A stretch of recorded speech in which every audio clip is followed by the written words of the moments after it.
and welcome to Gotham Outsiders, our Batman Pride Parade this month. We have with us a number of fun guests, but before we get to that, I am your host, Bat Obsessive Chris, and with me is TJ. Hello, everyone. I am your Chris proclaimed Batman acolyte, and we have so many good guests with us today to talk about DC Pride 2022. So to get started, could we go around and introduce ourselves with your pronouns and then say what stories you worked on in the book and what your role in those was? Sure. I'm Jadzia Axelrod, she, her, and I wrote Up at Bat, the Batgirl Alicia Yeoh story. My name is Lynne Yoshii, she, her. I was the artist that worked on Up the Bat with Jadzia on the story.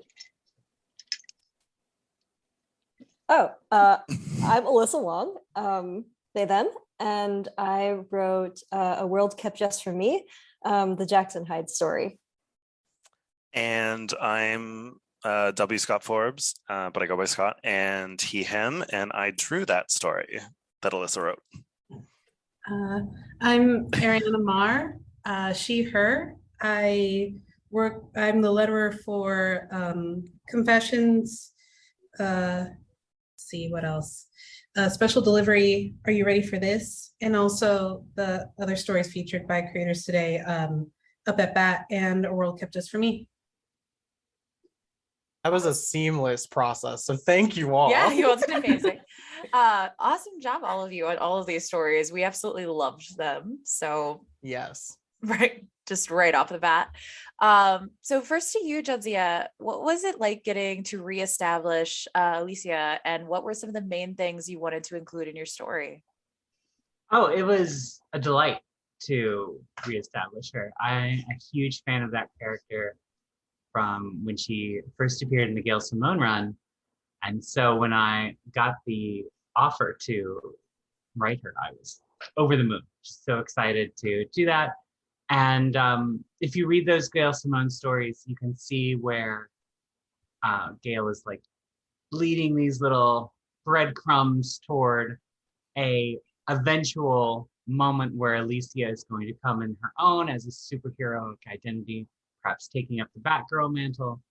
And that never happened for reasons.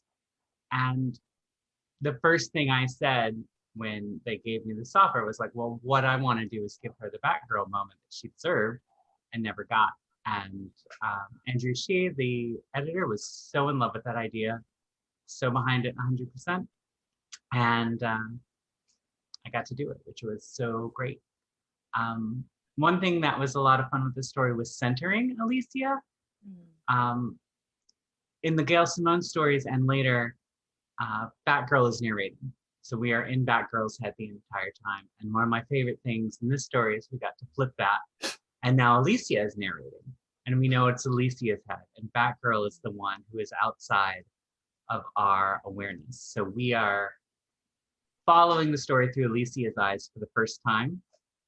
And seeing things as she does, which was a lot of fun to flip that script and kind of put both a lampshade and a magnifying glass on how ridiculous superhero stories are. Well, it was delightful. So oh yeah, as you know, we loved it. Yeah. And Lynn, you really gave Alicia her own sense of style here, different from her previous iterations. How did you go about creating such a distinct look for her? Like, what were your inspirations? Well, Jadzia actually gave me a lot of like, it was like the model. What was the lady's name again? She's a chef. Yes. Let me look up her name exactly. Her name eludes me right now. But she has this like a very distinctive look, Yeah, because I wanted Alicia to have a distinctive look. Because she's had a bunch of like very generic looks through the years, and I wanted something that was different. Kristen Kish. Yes, that's the photos I took. Kristen Kish is so she had like chef. Really cool hair. She had like a fade out and stuff like that. Yeah, so, I know. You don't really get to see that kind of style. A lot of like characters, and like especially it's sort of like this. It was a very queer, very queer proud look. Yes, and it's like I loved it. Like the only trick was like how they like her hairstyle was really similar to Bluebird's a little bit, Mm. except it wasn't like, so it's like Yeah. with like I have to make sure it doesn't look like, because she had like a really high hair, it's just kind of flowy on one side. So I was like, okay, I have to be careful not to do that. Well, her hair won't be blue, so that would be awesome. But they both have fade out, so I had to make sure not to copy like another character. But then after I designed Alicia Yeoh's jacket, and then I looked at my other comics, like, oh crap, it looks like Becca Neri's old jacket. And it's like, oh, I was trying so hard not to like copy another superhero, then it turned out I copied another superhero by accident. So whatever the subconscious story is. Well, you made her look so cool. And I don't think it looks that much like Black Canoe's jacket. It's like, yeah. oh no, I don't either. Oh no, I did not realize it until later on, and somebody Twitter mentioned it. It's like, yeah. But you No, did she so looks good amazing. on the redesign. You did so good. I was really impressed the way that you gave her a new look, and she still looked like Alicia. Like it was still recognizable as the character while looking a lot more gay, which is what I wanted. I had even like crazier jacket designs, in my head, but it's like it didn't really fit the story for any reason. So it's like, oh well. But if we ever need to do another redesign, she gets to come up with her own jacket. I have ideas. Yeah, I think Jadzia was the first person on our show to tell me that you have to not have to, but it's really important to sometimes make queer characters look queer. And I just felt like that really came through here, like you said, and it was gorgeous. I loved it. Thank you. So Jadzia, we really read into the subtext between Alicia and Batgirl here, especially the moment where the offering to listen to Barbara's coming out story. How intentional was the subtext here, and what were you trying to imply for the readers? Well, I love a double meaning in Yes, you do. a line of dialogue. It's something I like. So I think you can read that one of two ways, or both ways if you want to look at it. But one way is certainly that she is Alicia is implying that she knows who Batgirl is, and that she knows that she's Barbara Gordon, and that she is going to give Barbara the space to come out for herself and let her know. But at the same time, it's like, just so you know, I know. And this is again something that was like built up in the Gail Simone run and then promptly abandoned, but she was slowly getting the idea that Batgirl was Barbara Gordon, and I wanted her to just flat out know, and I was told we could not do that. For reasons, which is too bad. But so this is like my way of like nudge, wink, winking that Alicia does know, and moving on, different stories can be told with that. Also, while this is not canon, I have always believed that Barbara Gordon is bisexual, and they did ask me to put her in a Pride special story. So I'm assuming, without any confirmation whatsoever, that people also think that she's bisexual. Otherwise, she would not be in a Pride story.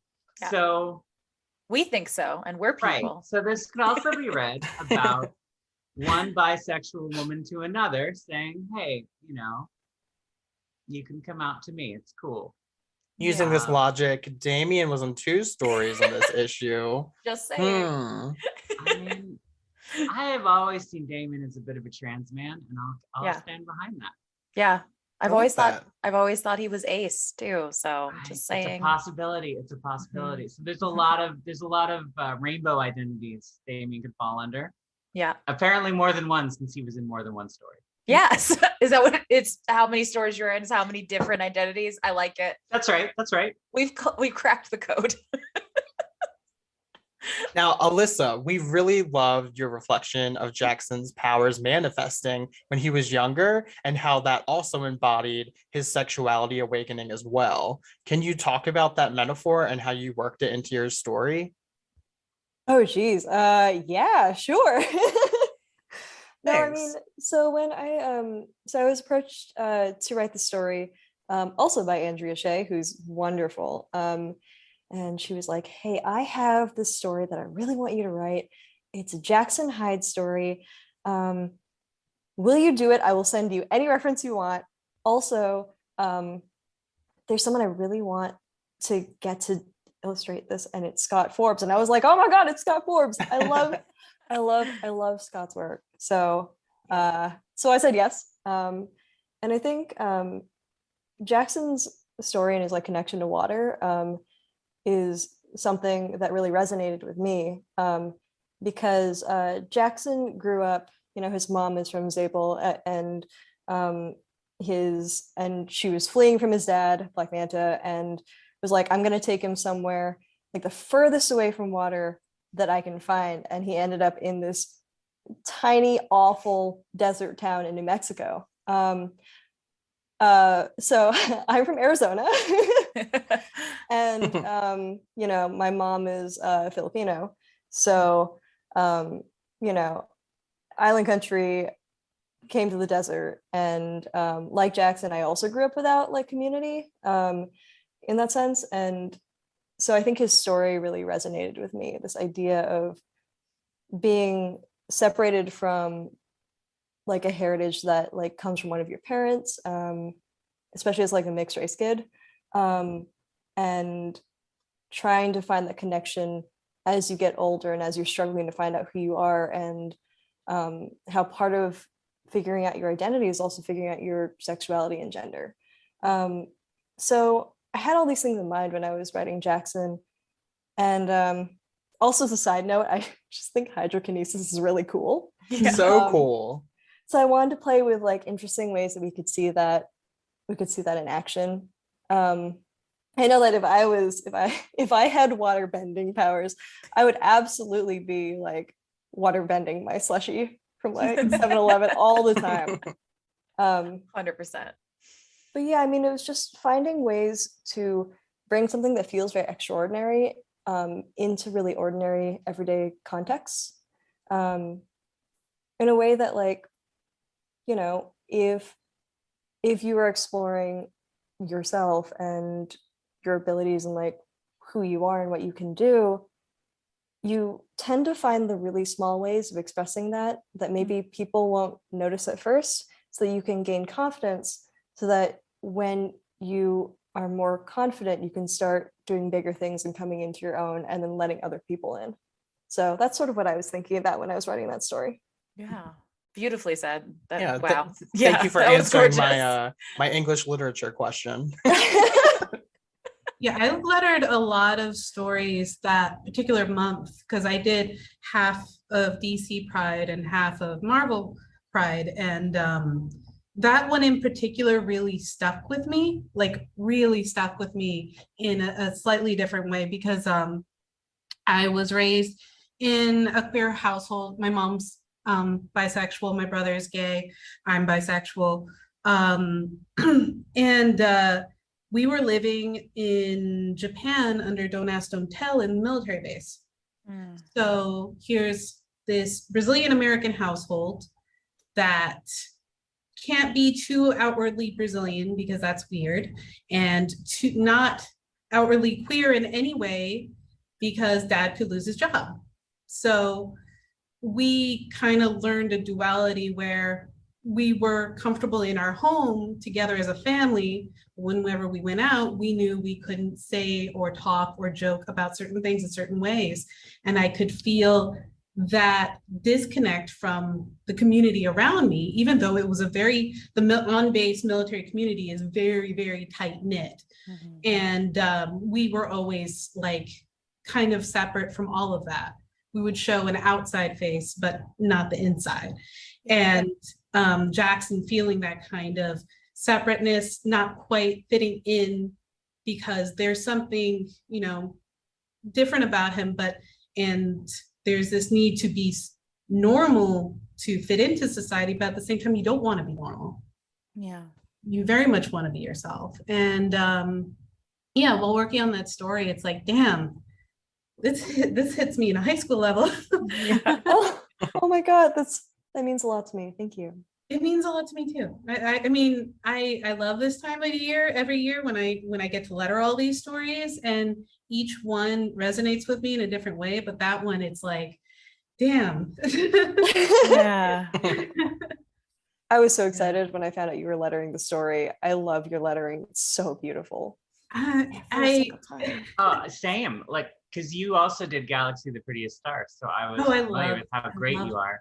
I love So- Galaxy. I worked so hard to try to get the style down just right because I wanted to make sure her voice when she spoke in like her true self, that it was more unique and noticeable, and this is how she sounds when she's herself.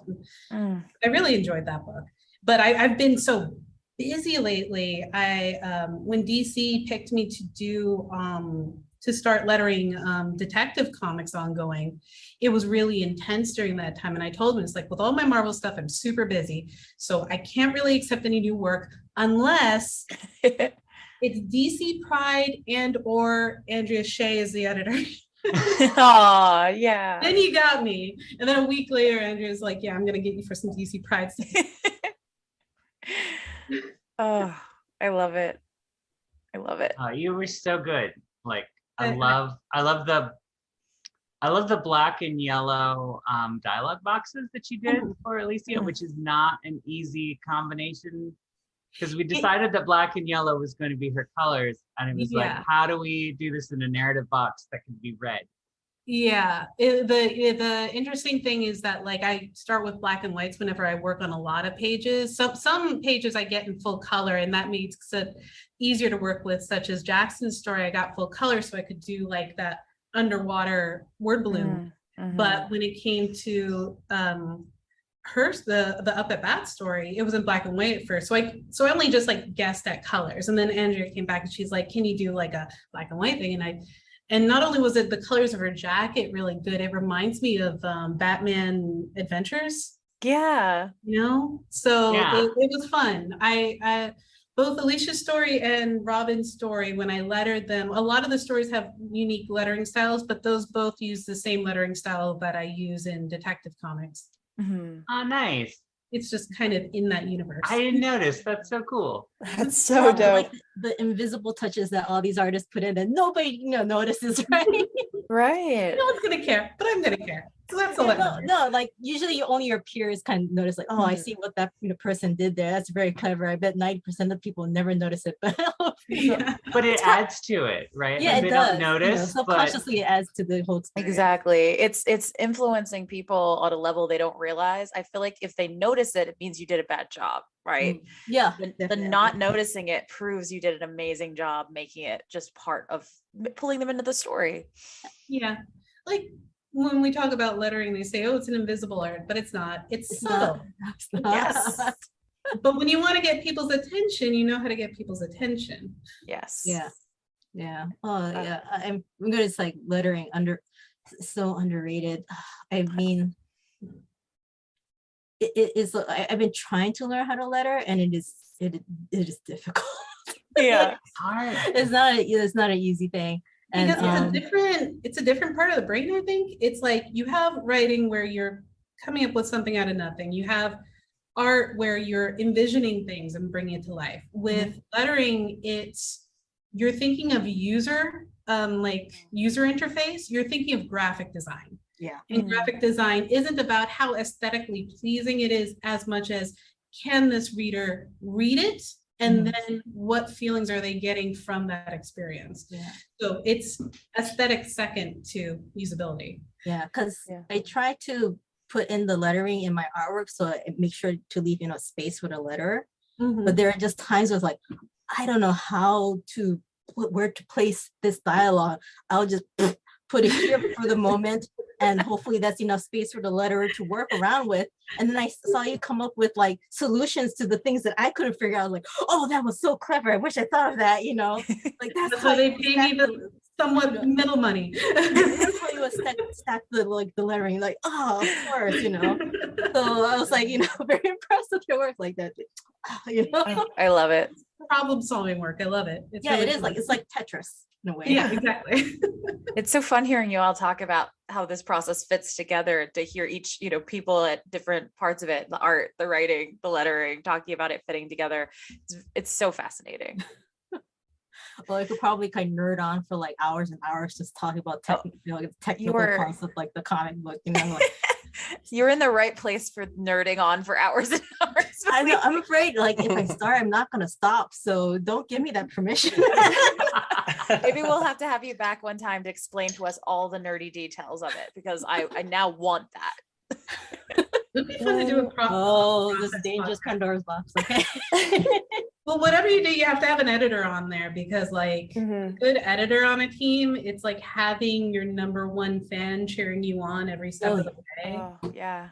Like absolutely. your number one critic, but also your number one fan. So Yeah, I whatever wanna you come out with, give- you know it's Yeah. going to work. Because when I work, the audience isn't going to notice the lettering, and I'm fine with that. I'm never going to get mentioned in reviews, and that's fine. But if the editor says, "Hey, that's a great job," it's like I'm on top of the world. Aw. Yeah.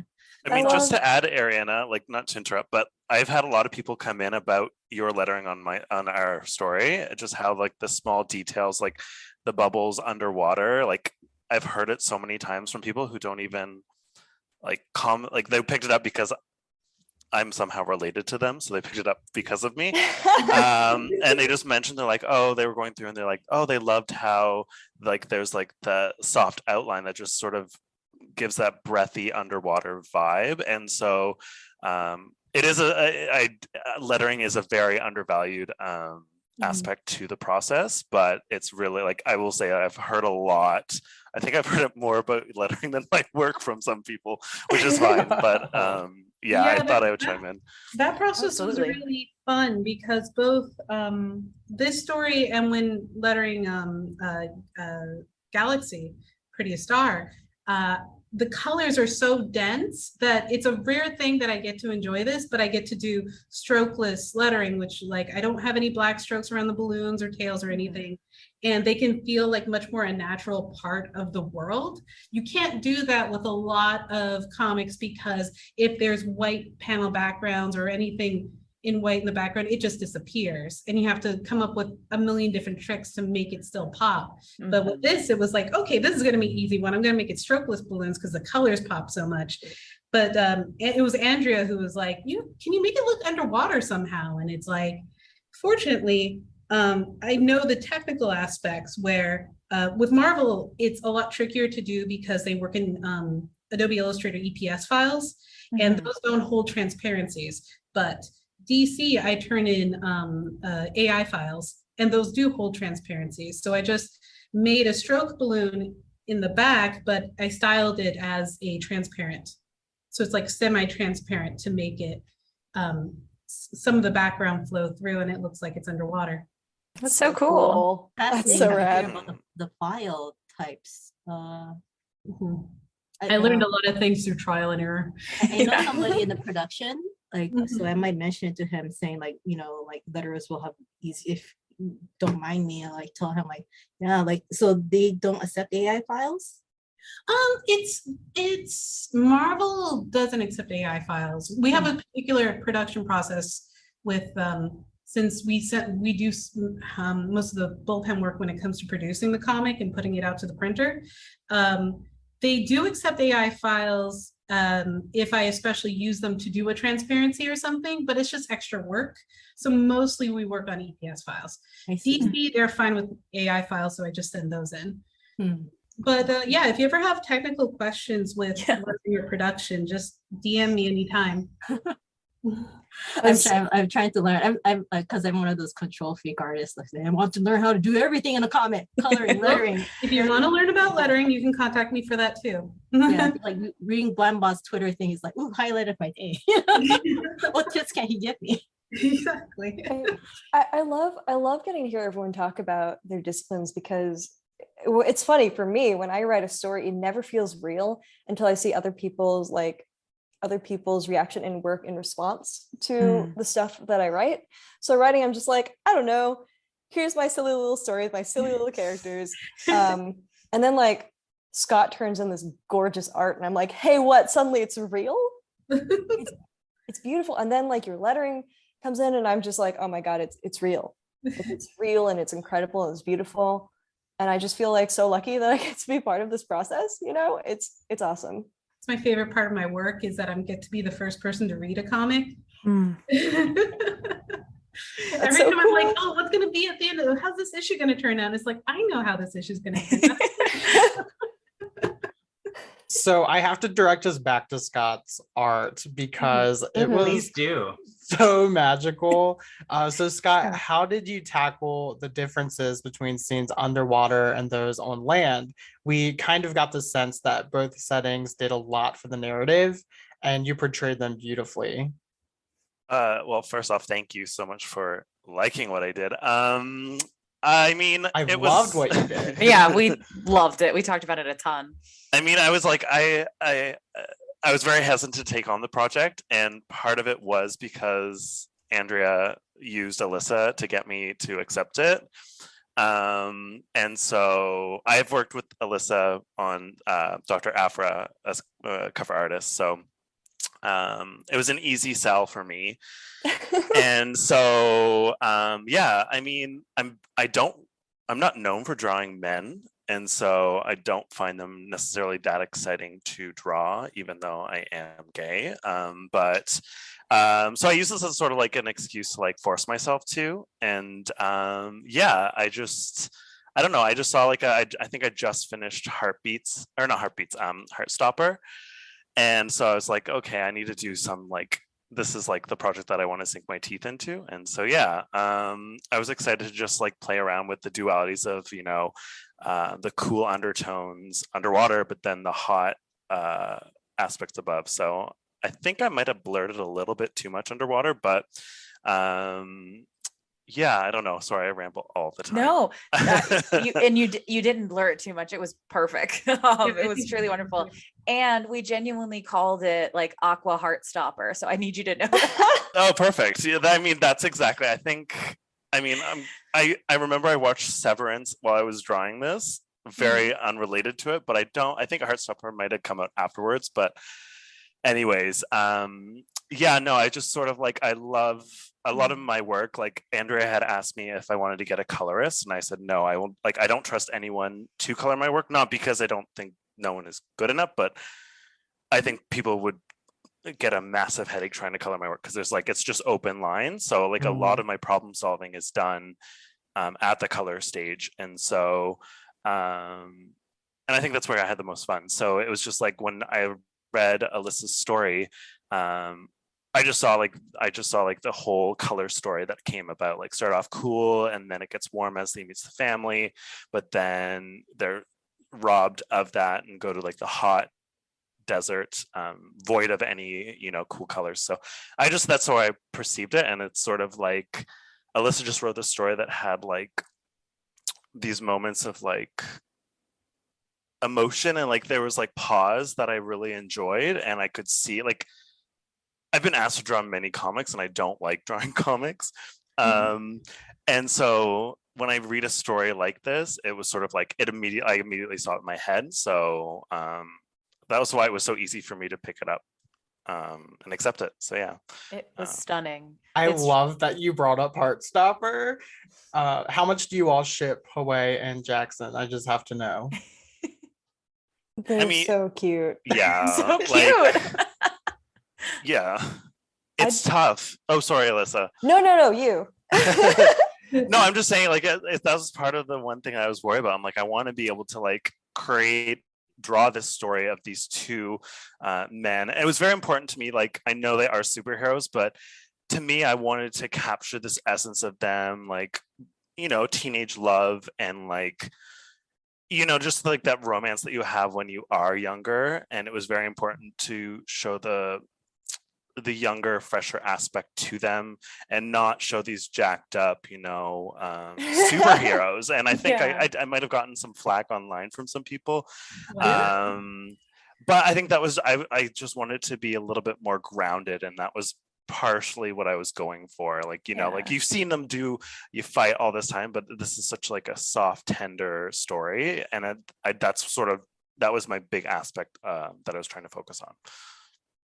Yeah, I'm so glad because like this is definitely the softest story that I've ever written. I think I tend to write a lot gnarlier stories.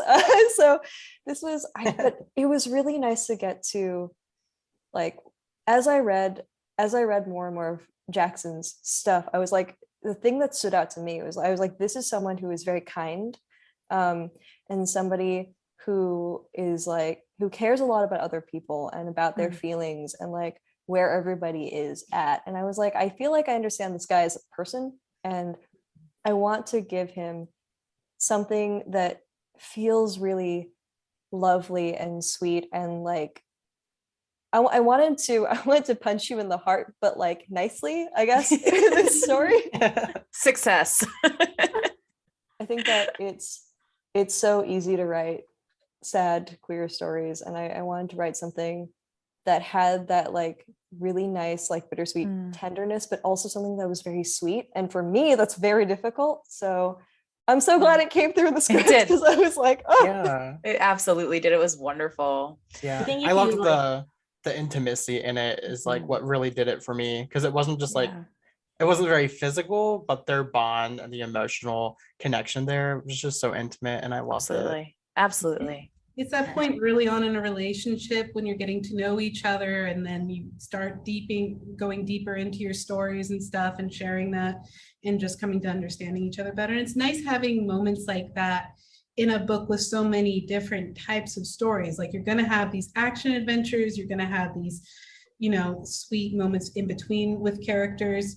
It's a nice way in an anthology to get to see characters you don't often get to see, and then you can see characters you do often get to see, but in much more softer, intimate moments. Yeah. I like Yeah, and any- just sorry. No, go ahead, Scott. No, I was just like, I was reminded of something because of what Andrea mentioned to me when I turned in, I think it was either the pencils or the inks, but she was like, I would like to take credit for this, but I can't. It was purely unintentional. But as you like notice in the story, it's sort of like, I have these moments in the panels and that Alyssa wrote where it's sort of like the intimacy, where it starts off as like these like gazes, and then it's like, oh, they hold fingers and they hold hands, and it's slowly like building up. Like it was intentional that we didn't give, like, you don't want to have them kiss on the first page, like it's the hold off until the very last panel. And I would like to say I did that intentionally in terms of like the framing of what Alyssa wrote, but I don't know. I just draw, and I don't know. I can't take credit. But yeah, that was a big thing that you mentioned. And yeah. Do you all have a favorite moment from your stories you'd like to share? One that you're either really proud of, or one that you're just a personal huge fan of? So many. Like, I had a short list of everything I wanted to put in a Bat story, just in case I never got a chance to do another Bat story. And I got to check them all off, which was great. Yay! So I got to have my holy blank story line, which I wanted. I got to refer to things as a bat laser, which was great. And what else? Oh, the whole walking toward a light source and the shadow behind you has the bat ears. Wanted that in there. Wanted to use Killer Moth because he's one of my favorite characters, so that was in there. Yeah, I mean, all the jokes were so fun. Like, it's just, I really had such fun with this story, and Alicia has this very sharp sense of humor, and that doesn't let people get away with bullshit. And I really loved writing that. So that was just a delight. A person with a sharp sense of humor that doesn't let people get away with things. That must have been such a stretch for you, Jadzia. It was hard, right? It was really hard to put myself in that place. But, you know, I did my best. It's good that you played out a character there on that. I love her bat moment, holding the bat and saying, "Of course I have a weapon." Yeah, that's one of my that's favorites. the one. That's the one. It's like, that's the one everyone loves, and it's the one I love. And like, Lynne did such a great job making that hero moment look so heroic. Because the panel description was like, she's holding the bat and this is her hero moment. I think it was it. Like, that was all. And Lynne just took that and gave her the best possible hero moment. I could have ever asked for. It was better than it was in my imagination. When I write these scripts, I do try to keep my imagination on hold a little bit and leave some space for the artist to kind of fill that in, so I'm not too controlling about what they do. Costumes aside, because I send a lot of clothing references. But with that, it was very much like this is just her hero moment. And then Lynne gave me the best hero moment I could have ever hoped for. And I love it. And I'm not surprised that everyone loved that and that it went so wild everywhere when we released the teaser, because it's just such a beautiful image. And thank you, Lynne, for that. You're welcome. You know, my job is to make characters look as badass. And so, I mean, like that's like one of the whole reasons I kind of wanted to be in comics, is because like I did not like growing up in the 90s, like the comics are cool, but I just didn't like how some women were being drawn at the time. And it's like that when I want to draw a badass, you know, female superhero, you know, this is how I want to draw it. And that's always been sort of like, you know, every time I carry it, I was like, yeah, so like Alicia Yeoh, like all the other, you know, female superheroes out there, you know, this is how I want them to be, like proud and, you know, just look kick ass, that sort of thing. As far as like, it's kind of lame as far as like, you know, being proud of, like, it's really, really like a boring part that probably nobody like thinks of anything, but I liked how I transitioned Killer Moth, you know, exploding and going through the next panel, tiny. That I love that. And then I was like, oh, So that's good. kind of funny. I like that. It's so good because I'm not taking any credit on it's- the sound effects. That was all you. And I just saw the sound effects and I'm like, this is freaking amazing. That's what I was like, that's the part, like, you know, it wasn't like I didn't want to take away any work from the lettering, like I just wanted to like learn how to do this aspect. And it's like, how can I creatively apply sound effects within like the narrative storytelling? It's like, oh, what if I do this? Like, oh, that kind of works. Oh, it was so wonderful because pat on it's the such a back for that Looney one. Tunes ending, and Yeah. you like captured that and just Yeah. made it even. You'll never more have so. a letterer complain about sound effects being taken up by the artist. We love seeing artists do the sound effects. You can Well, thank you. incorporate it in your art in a way that we can imitate at best, but I like how naturalistic it looks. At one point in one of the proofs, Andrea said, wow, Ariana, this sound effect's amazing. And I just didn't want to tell her, just like, that wasn't me. Like the thing is, like, I find some letterers are a little bit timid about covering up art. So I can understand why they feel like they don't want to cover up. Like, so I'm not, if it feels right to be right in the middle of the page, covering up an action, but you could still read the action, I'm totally fine with covering it up, you know, for the letter, if they think that's right. But they say like, you know what, like, if, you know, I don't want to go like, you know, do this to the letter. So it's like, you know what, let me cover it up. If the art, you know, the action needs to be covered up by some sort of big letter, I'll do it myself. So take off that, you know, a little bit of that like burden, like, oh, maybe I should put the boom on the bottom, even though it probably looks better right in the middle, you know.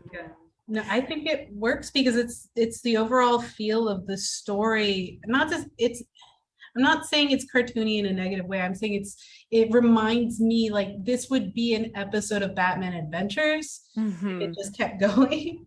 Yeah.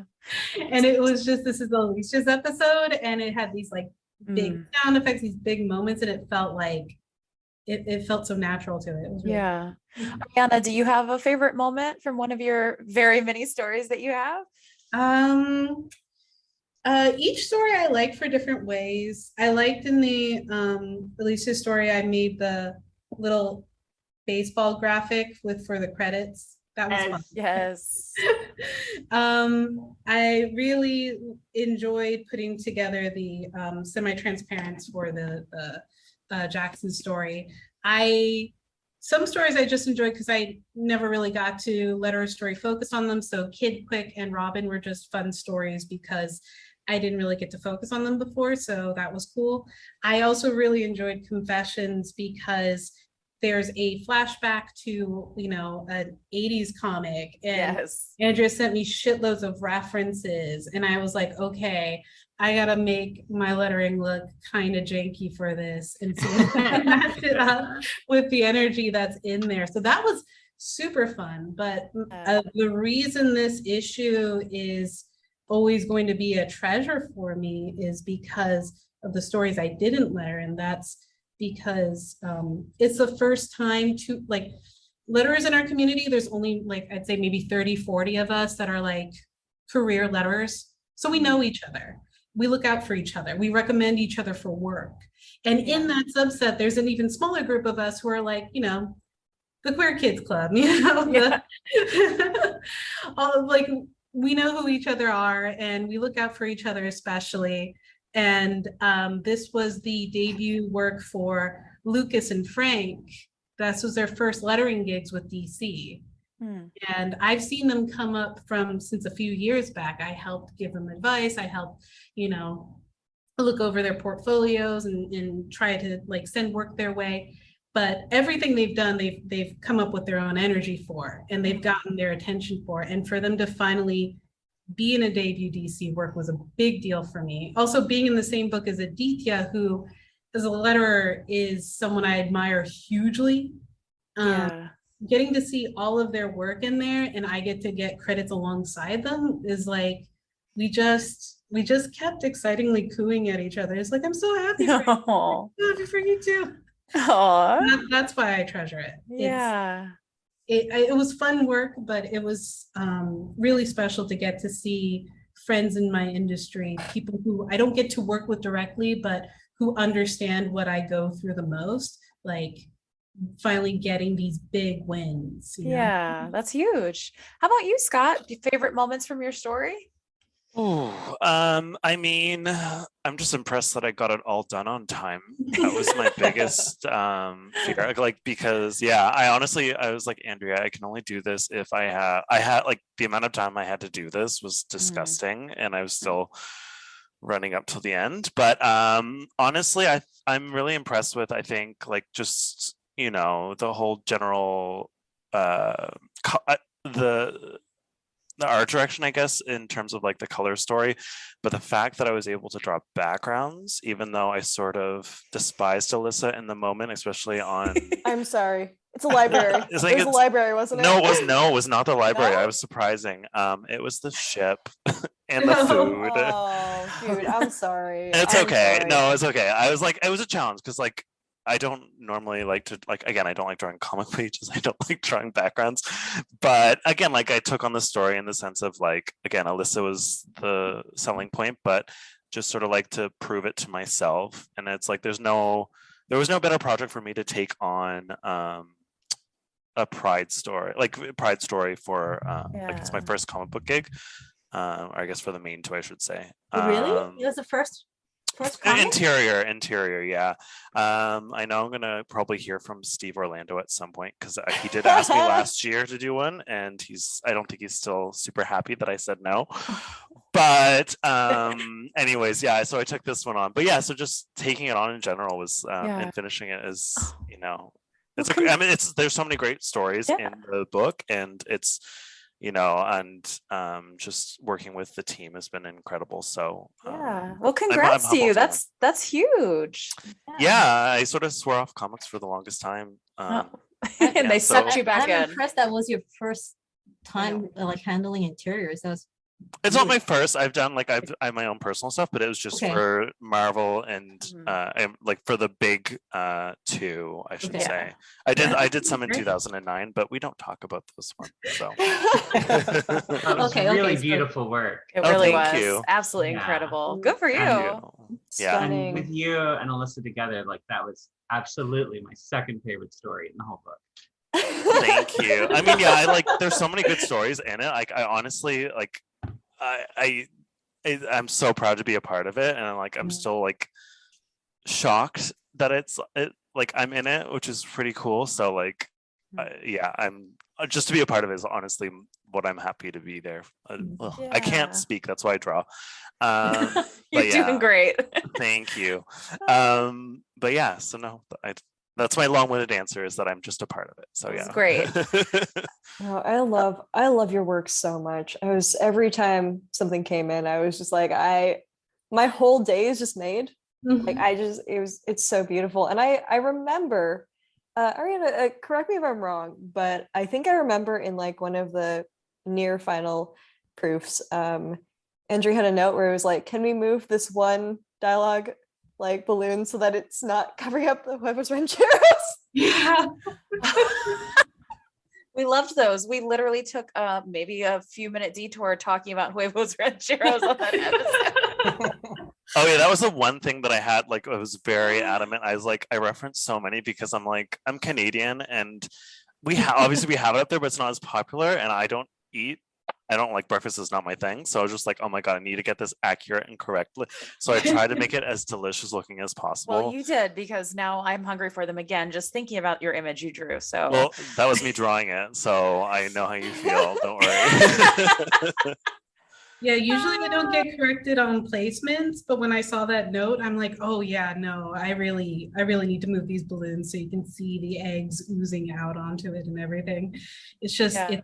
there's something about really good food drawings, you know? Don't cover up the food porn. No. Exactly. It's too beautiful. it's essential. It's essential. Alyssa, did you have a moment you were most proud of?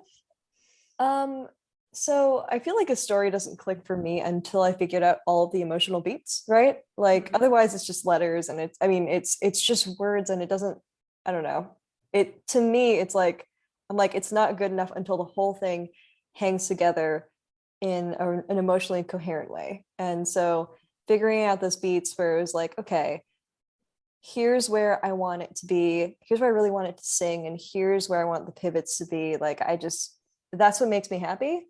So I have two answers, and one is the scene where Jackson's having dinner with Hoea's family, and they're having that really beautiful family moment where like there are kids everywhere, and like Jackson's getting along really well with Hoea's parents, and Hoea's dad's like, I like him a lot, and Hoea's like, yeah, me too.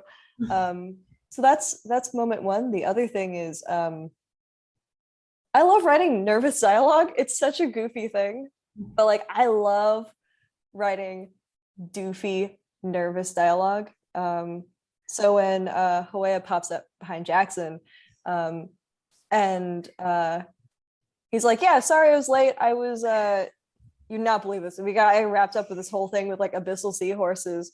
And Jackson is like, that's hot. I mean, you're hot. I mean, oh God, why? That was my favorite moment in the whole story. So I'm glad you loved it too. Thank you. It's so goofy, but I love putting things like that in there because I'm like, it just makes me really happy. And I feel like if I'm having a good time, then hopefully everybody else will. Yeah. It reminds me of when I lettered your Bosch story in Bounty Hunters. It was like, when I was given the assignment, I'm like, I don't know what's this going to be like, but then I got your script and I got the art and I'm like, oh no, I'm heavily invested in these guys. Oh no. Thank you. Yeah, I mean, that was another thing. Like I love getting asked to take on these projects where I'm like, I've heard of a character, but I'm not super familiar with them. Which was the case with the Bausch story, and also like the case with Jackson, because I'm like, I've heard of him, I've read a little bit of him, but I don't think I have a like super intense grasp of him as a person. So getting to dig really deep in and then be like, find the reason that I care deeply, and then I'm like, my mission is to make you care so much that you'll never be the same afterwards. Yeah, that works. Well, our next question is something that we asked last year when it was the first DC Pride issue. But since we have so many newbies here today, I wanted to ask you all, what is it like getting to be a part of such a monumental issue? What does it mean to you as a creator or also as a fan to be included in this? Incredible. Like the amount of talent on this book is just insane. Like to be among such incredibly talented people, some of whom are on this show and many more besides. It's just like I can't believe it. Like it blows my mind every time. And then on top of that, to work on a character like Alicia, who has I've always felt never quite gotten her due, and then to give her due was just immensely satisfying as a fan, and as a writer, but definitely as a fan. So it's just to have that opportunity to show everyone like this is why this character is fun and important and why she deserves your attention was really great. And then on top of that, to be in such a book with so many other people doing the same thing with their characters, and then to work with Lynne and Ariana and Tamara Bonville and the colorist, that was just a dream, a literal dream. Like, could not ask for a better situation. Well, more pages. That would have been great. Yeah, Tamara's one of the best in the industry. Oh yeah, she's amazing. I've worked with her and stuff, and she's So good. yeah. I was like, there was like another project where they just like suggested like, so, oh, who do you want to color? So, and I put like Tamara on my short list, and I couldn't get her that time. So like when like the second, and so so we're thinking of like getting Tamara for this, like yes. I was like so happy to be coloring my stuff, and I was like not disappointed. Oh god, that was so pretty. I was like so happy to see the colors. Yeah. And I kind of like, she's a wizard. She's a wizard. It's just me, or are the colors kind of subtly representing the queer, or is it just me? Okay. It's not just you.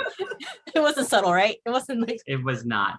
Okay, cool. In this space, you don't have to be subtle. Exactly. That is right. That is right. I think what I like for working on this book.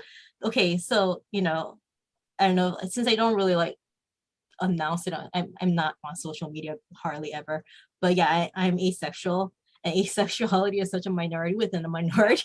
Yep, me too. Feel you. To find that this book not only has like me, an ace artist, and then there's like an ace writer, and there's like at least 3 ace creatives in this book, I think, at least, right? And also we have an asexual characters. Like, oh my god, this is like the most ace representation I've ever seen in one single book. This is like mind-blowing to me, like, because we're kind of invisible in most parts, because as far as that part, like, so I'm really happy that there was like this much ace representation in this book. And yeah, so I'm really happy about that. I have to say I'm in love with your cover that's coming out on the Robin book. Oh yeah, it was nuts. Like, it had to be a superhero cover, so of course it had to be an action stuff, but like I'm going to put those purple, gray, even though I really actually don't like that color scheme that much personally. I'm going to put that, like, those colors in there for sure. That's awesome. Such a gorgeous cover. You did and put such little an arrows amazing. in it for the arrows, just hopefully might be a little subtle but yeah. I like that. And what about from our Aquaman side of the panel? What does it mean to you to be a part of this issue? I mean, everything, right? I love Pride. I love Pride Month. I love that we have this space where we can celebrate everything that we are, and it feels like it's so nice to have a celebration of not just the characters, but also the creators. That feels very special to me. So getting to be part of it feels like such a huge honor. And it also feels like this deep like affirmation of me as a creator as well, and as a person.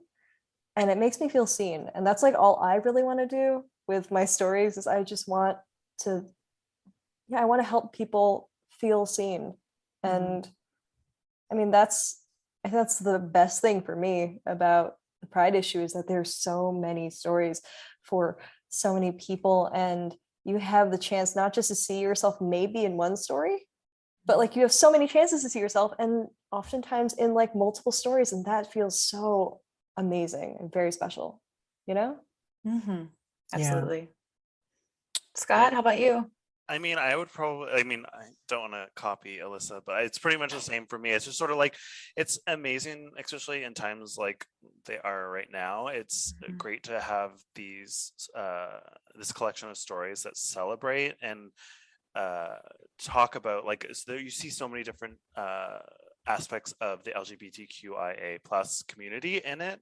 And obviously there are heavier stories, but then there's also lighter stories. And I think, I mean, not to be an ad for Heartstopper, but like it's like Please. oftentimes, at least for me growing up as a teen, gay stories were usually always sad stories. And so to have stories that celebrate, you know, not to say that those are invalid, but you know, you want to see stories where that are happy, or you know, there's optimism to them. I think that's sort of like what's important, and what I'm happy to be a part of is to, you know, just add another facet to what people can read, and so on and so forth. And yeah, just to be a part of it is amazing, and be amongst so many talented people. Yeah. So it wouldn't be a Pride special if I didn't derail it for a minute to bring up the Marvel special as well. So full disclosure, I'm a huge Young Avengers fan. So Alyssa, I have to ask you, who is your favorite Young Avenger character or your favorite relationship on the team? I just have to know. Oh God. Oh man, I was not prepared for this. Surprise. Yeah, no, okay. So I like Loki. I mean, surprise, surprise, right? Yes, correct answer. I love people who make bad decisions at their own, like to their own detriment all the time, you know? Like that's such my vibe, because it's so much fun. You never know what's going to happen, because anything can happen. It's usually going to be bad. And I love that. But there is a moment in that story where Wiccan and Hulkling are talking to America in a diner, and they're like, you have to help us do this. You have to help us rescue Loki because he's in trouble. And she's like, fine, okay, fine, but don't blame me when this goes bad. And she like creates a portal in the ground. They all jump in, but before she does, she's, you know, they're eating breakfast at this diner, and she just grabs the entire plate of bacon with her bare hand and like grabs it like a bouquet, and she's like, I'm taking this with me. And that is 100% my vibe. So. I love that. that and Danny Lore stories were my two favorite stories to work on in that issue. Like, yeah. I love the Danny Lore story because it dealt with two characters I never knew anything about, and to find out it's like, oh, this couple's been married and in the background this whole time. It's like, oh, that's awesome. So their story there was awesome. But the Young Avengers one, I'm always a sucker for Young Avengers. I'm working on some of those stories today. After this, I have to get back to work. But getting to do Young Avengers stories are one of my jams. I try to volunteer for those whenever the assignments crop up, and it's a joy to see them pop up in Pride stories too. So that one in particular was really fun because it was so challenging in a way. Sorry. No, it was an interesting challenge because it was because America would be dimension hopping through the panel, and I'd have to figure out ways to keep the panel engaging and keep your eyes flowing in the right direction. And that was fun. It was fun trying to see how to make it dynamic, like a word balloon that's popping through a hole in the panel that goes to another panel and stuff like that. Oh, that was cool. So cool. Your lettering was gorgeous for that. It was fun. There's one page that's completely bonkers, and it was me being like, oh, I'm running out of space. Can I fit an entire fight scene in one page?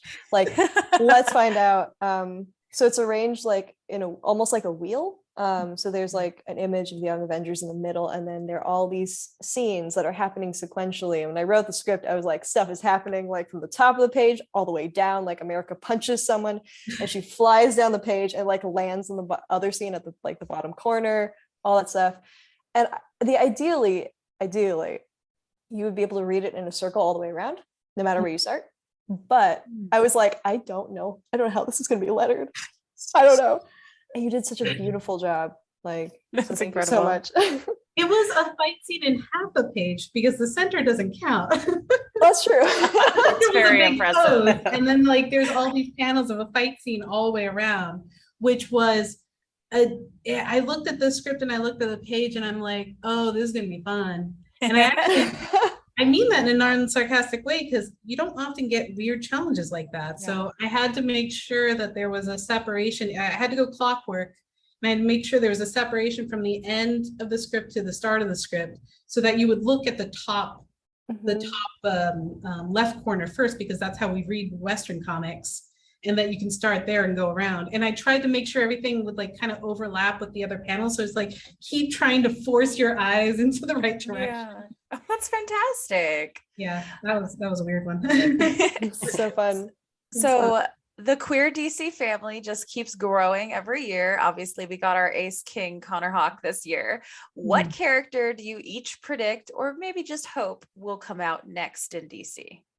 How many covers does Nightwing have to do of DC Pride? Thank How you. many before like you hit a quota? We keep saying that. I can't read him as straight. It's Mm-mm. I can't. Yeah, it doesn't compute. Mm-mm. No. I feel like the Bat family in itself is basically a found family, and for a lot of queer kids, found families are queer stories. That's why I took to X-Men so often at a young age. Yeah. So yeah, I can't read Dick Grayson as straight. Nope. Ooh, Cassandra Cain. Mm. Oh, Yes. yeah. I love Cassandra Cain, and I don't know, man. Like yeah, absolutely. Cassandra King too. I was sad when they did not make her Batgirl. I was a little sad when Oracle, Batgirl was Oracle became Batgirl again. Like, yeah, she's cool as Batgirl, but I really love the Oracle character. Yeah. And I love Cassandra Cain taking the mantle of Batgirl. At the time, I was so thrilled when that happened. And then she got Man. If they ever offer me a Cassandra Cain ongoing, I will quit any number of books just so I can do that one. She's my favorite. Definitely do a Cassandra Cain, draw that one, like Jesus that I like it. Someone needs to plant this seed in Andrea's ear and be like, how do we get this? If you guys make this happen, hit me up, because I would kill a man. Like, just bump right. We need to do Cassandra Cain right now. Sounds like you have a team assembled already. So. Yeah, gotta put a pitch together. Just want to see Batgirls in love, man. Like, Correct. Yeah. so nice. I love that this is Batgirls turning in into. love. I love this is turning into the answer is everyone in the Bat family is gay, which is what I've always maintained. How about you, Scott? Who's coming out next? Oh, that's a tough one. I'm not. I don't know if I'm the right person to ask, because I'm a bad comic book fan, but I would That's have to okay. say Nightwing as well. Then you're not a bad comic book fan. You're clearly Yeah. reading the actual hints that are there. We love that Who answer. shows their butt so much or is so prominent? I feel like it's Same. just That man does not have all that cake to not bring it to Pride. exactly. So I'm just like, I mean, Bat family in general, I feel like it's just no one's completely straight. But yeah, Nightwing certainly would have to be it. I mean, yeah. And plus, I do have to add, not to change it too much, but I need to say, because I don't want Steve Orlando getting mad at me, but circumstances last year were different, so I couldn't take it on, and that's why he got really mad when he found out I was doing this year. So I just have to, I need to put it out there so he doesn't get mad at me. It's okay. I love you, Steve Orlando, if he ever listens to this. Oh, Yeah. Steve But anyways. Orlando, I'll fight you. Meet me Thank behind the you, Watson Alyssa. house. Like, Thank let's you, go. I'm already fighting Steve Orlando because I'm lettering his Marauders, so it's an ongoing battle. Yeah, he's a Very sweetheart, but true. he got really mad at me, so I just need to say it on the Aw. record. we'll protect you. Yeah. Thank you so much. All right, Jadzia, I know you have opinions. Oh, I mean, they're all gay, aren't they? Yes. Like, Yes. Oh, yeah. Thank you. but like Barbara But who Gordon comes for out sure. next, right? I've already led this. I've led the subtext for Barbara Gordon, and you know how I feel about subtext. So Mhm. one would hope that someone else, possibly me, is not a coward and follows through on that. There you go. We hope so. Get it. If not her, Killer Moth, because like there had to be a reason he was there.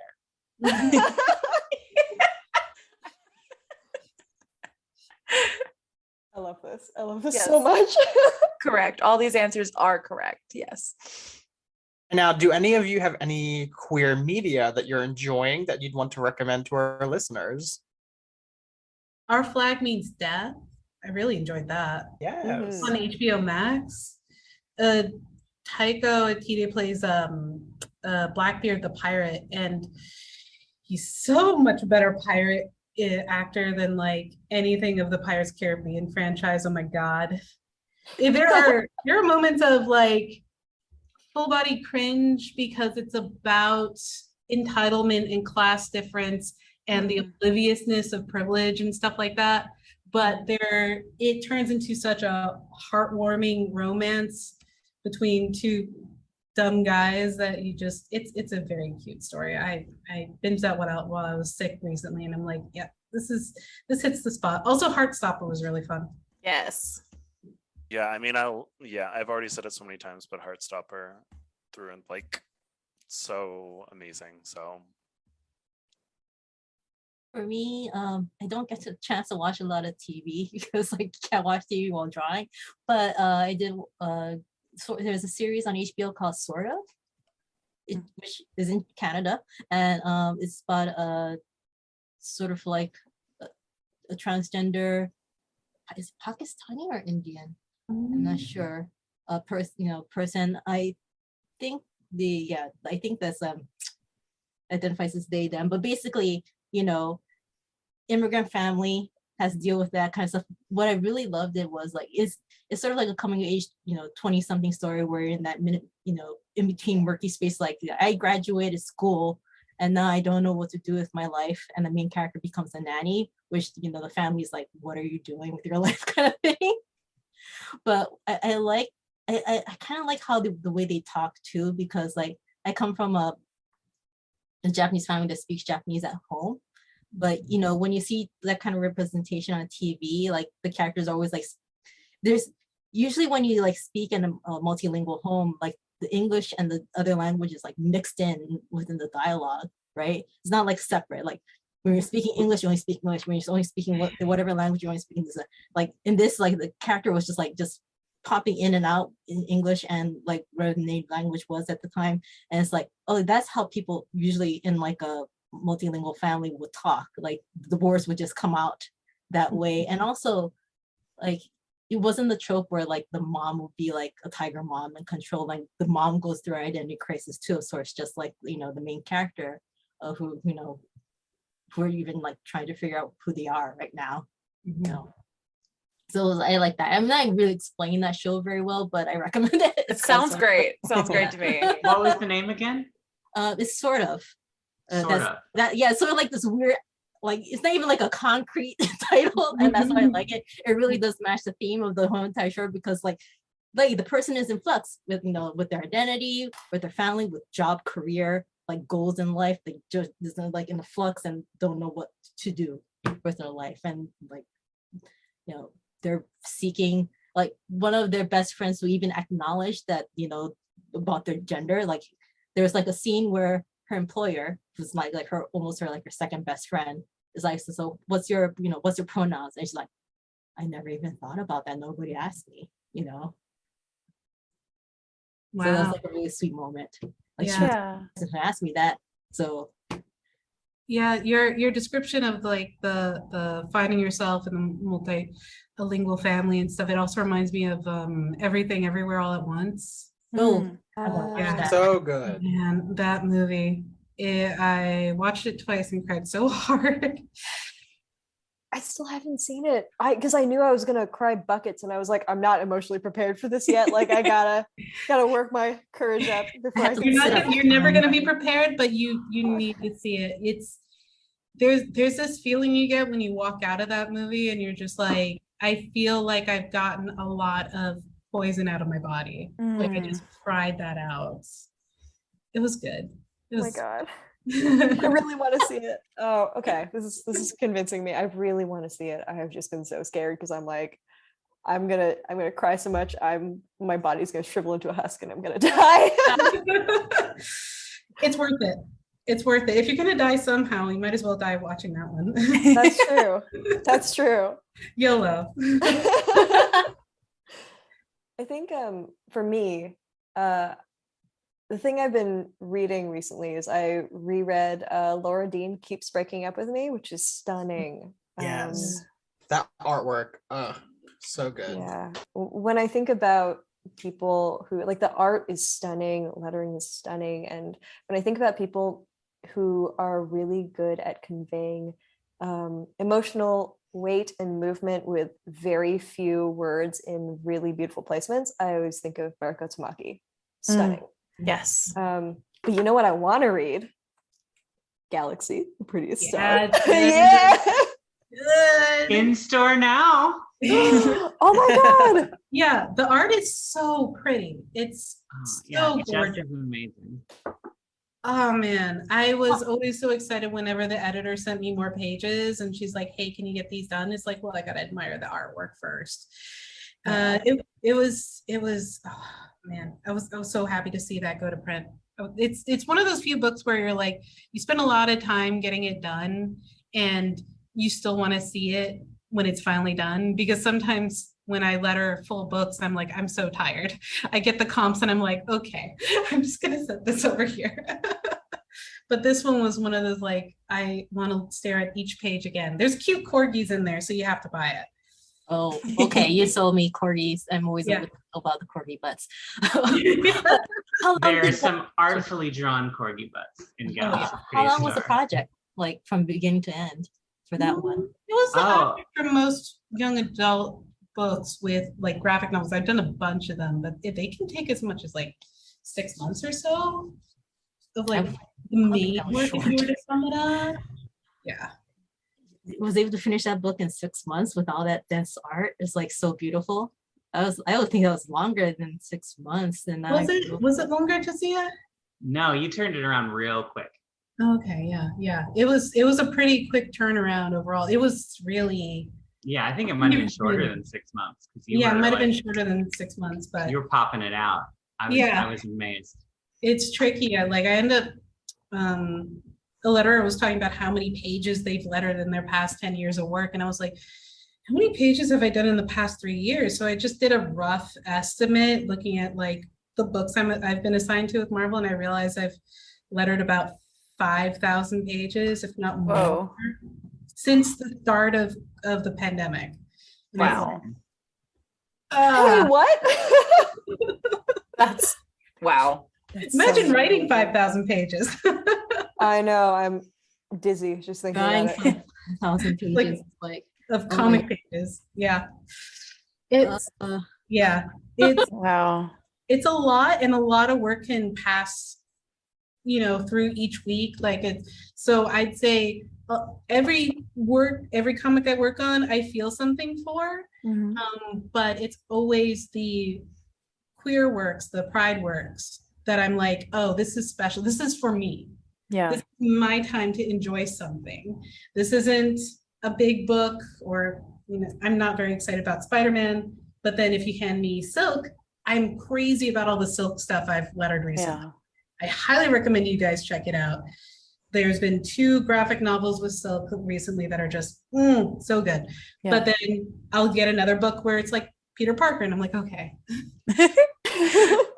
Jadzia, did you have any queer media you wanted to recommend? Well, since Alyssa brought it up, Galaxy, the Prettiest Star is, in my unbiased opinion, a heartbreaking work of staggering genius. It is. That it is. Everyone should read, and it is in stars now. But if I'm talking about something I did not write, which is probably what I should be doing, I really enjoyed Cheer Up, Love and Pom Poms by Crystal Fraser, Val Wise, and Oscar Jupiter. Like that was so good. It's so good and so sweet, and just a cute little romance, and it was just adorable. Like everything about it was sweet. I want dolls of all of the main characters. Yes. They're so cute. Yeah. It's just a really sweet, wonderful book. Oh, seconded. And it's more of that queer joy that we talk about, always needing more of. Absolutely. So for a kind of wrap up question, a fun one for you all, if you could take one character from one of the DC Pride stories you didn't work on to Pride, who would you take and why? I mean, Alicia, duh. Like, she knows how to have a good time. She's fun. She's super cute. Like, I mean, obviously. Yes. Kid Quick for the same reasons. Yes. Not a fictional character, but I would totally take Kevin Conroy to Pride. Yeah, Ooh. absolutely. And then I'd get his autograph. It'd be awesome. Well, of course I'm gonna have to say Connor Hawk. Even though I kind of actually don't like drawing bows and arrows. I always forget which hand is supposed to be where. But yeah, the Connor Hawk character, of course, because oh yeah, definitely. Would like to, like, if I want to do the whole like ace representation story, I really do want to see like a full storyline with like a ace relationship, because like if you kind of think about it, you say, oh, it's boring because it's like asexual people and a romantic. It can happen, and it's so interesting. It will be so many. It'll be so many pulls and layers of like things that you have to understand, like the compatibility issues and all that kind of stuff. That'll be fascinating in my perspective. But 1000%, I'm with you there. Yeah, so definitely Connor Hawk. If there are stories, not so much about like his deadbeat dad. Scott, who are you taking with you to Pride? I mean, it's a hard. I was like looking at it. I'm looking at the book right now, and I'm just like, who would I pick? I'm like, honestly, I would just strike them all. I just throw a party, and then they're all just coming, and that's it. But like, if I had to pick, and I mean, I don't know. Honestly, I think I just had to pick all of them. There you go. But yeah, I was like thinking, and I'm like, I wanted to pick my own two, but that's cheating, and that's because like I drew them, and that's fine. But like, no, I think honestly, I'd be the one that's throwing the party, and everyone's invited. So I love it. Party bus on your way to Pride with all of the characters in it. Yeah, sounds like a fun time. We'll be a party bat bus, most likely. Yes. Well, where can our listeners find you all on social media? And do you have any other projects they should be looking out for? Galaxy the Pretty Star in stores now. Yes. Okay, you can find me on social media. I wish I was better on it, but you can find me on Instagram, on Facebook under the username ProtoKitty, because I think it's easier to spell than my last name. So that's ProtoKitty. That's for my art. I could just try to Google my name. There's only one Lynne Yoshii out there anyway. And I'm doing some work for Marvel, upcoming stuff. I'm doing something for the web stuff. Like I guess it's called Marvel Infinity. So I'll be doing an Amadeus Cho story. Yeah. Oh yeah, That's awesome. that's so exciting. Well, I hope I'm allowed to talk about it. Let us know You if didn't not. tell We me can. not to, but yeah, that's what we're gonna. You can find me on Twitter at Crash Wong. I think that's my only social media, actually. And if you like, queer bad archaeologists in space, I'm writing Dr. Aphra. Scott is doing incredible covers for it. God. And I love writing Dr. Aphra because like everybody's queer in that book, and it's fantastic, and it's such a like deep. It just is like my happy place in my heart. Also, they're all garbage people, which I love. So I'm sold. Yeah. I've been reading your Iron Fist and Alligator Loki too, and I'm big fans of that. Oh, thank you. And for me, you can find I'm on Twitter and Instagram. Twitter is Scott Forbes, and then my Instagram is W Scott Forbes. And I'm doing covers for Alyssa's Dr. Aphra. Again, all queer characters. It's amazing. Yes. I'm actually really excited about the one I'm working on right now. As I was working on it while we were talking during this podcast, so I apologize. No, that's awesome. Deadlines, yay. Amazing multitasking. Powers unrivaled. I try. I mean, this one I'm pretty happy because I get to draw 2 characters that I'm excited to draw. I don't think I'm allowed to say who yet, so It's a secret, but I'm very excited too. yeah. And actually 4 characters, but 2 of them are the ones that I want to draw. Anyways, and yeah, I think that's all I'm working on right now. And then I'm doing I just do cover work for DC and Marvel, so that's about it. But yeah. That's awesome. I'm on social media at Ceary, Airy, on Twitter. That's the only place you can find me, really. But let's see. I've been doing a lot of X-Men stuff. Hellions was really fun. Right now I'm doing Knights of X and Marauders and X-Men Red. Those are all really fun. I'm on Detective Comics. We just tied up Mariko's storylines, and we're gonna do a Ram V storyline next, so that's gonna be a big deal. If you wanna pick up graphic novels that I think are fun and queer and that I lettered, Galaxy, Pretty a Star, 100%, go pick it up. And Crush and Lobo, which recently won a GLAAD, super proud of it. I did a lot of really difficult lettering work in that one, and that was just to make Andrea Shea happy.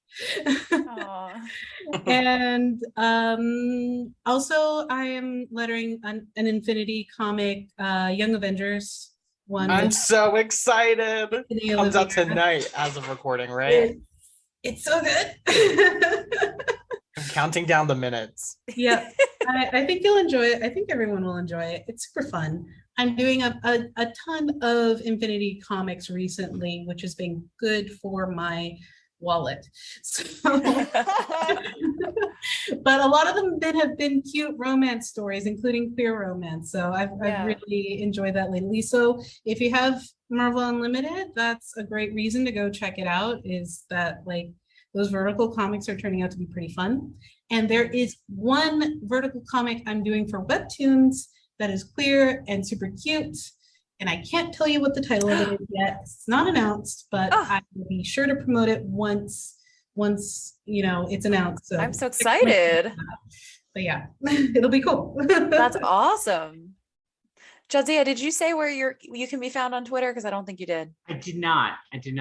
As is my want, I just shouted the name of my book. As you should. As you should at all times. Yeah. Planet X at Twitter and Instagram. And yeah, and Galaxy is the only thing I can really talk about. There's other stuff, but it's not out and I can't say what it is. So we'll look forward to it. Yeah. See you next June when it comes out. Yes. It's so wonderful having you all on. You were all a delight. Yeah, thank you so much. Thank you for inviting. us. Yeah, thanks for having us. This is always a delight with you guys. Oh. Also, I remember last year when we did this, and I was not a part of the Pride, and I lamented it for quite some time. It's several minutes, went on a rant about how I was not involved. So And it happened. Really nice. And then it happened. So let that be a lesson to everyone. Just complain about how you're not part of the group long and hard enough, and eventually. Same thing happened to my friend Lucas. Last year he was like, "Oh man, I wish I could letter a DC story for Pride. That's all I want to do." A year later, he's doing it. So I'm there like, you go. Maybe you just got to wind your way through it. I'm taking notes. There we go. Let's line things into existence. Every day tweeting Cassandra Cain ongoing when. Cool. Do it. I'll retweet it every day. Let's do it. We can manifest. We'll light a candle circle. We'll get this thing happening. Like, why is everyone tweeting this every day all the time? We know. You know how to make it stop. We'll not stop tweeting until our demands are met. Oh. Dare to dream. See, let's touch base again next year and see how it goes. Exactly. Oh God, watch this space, I guess.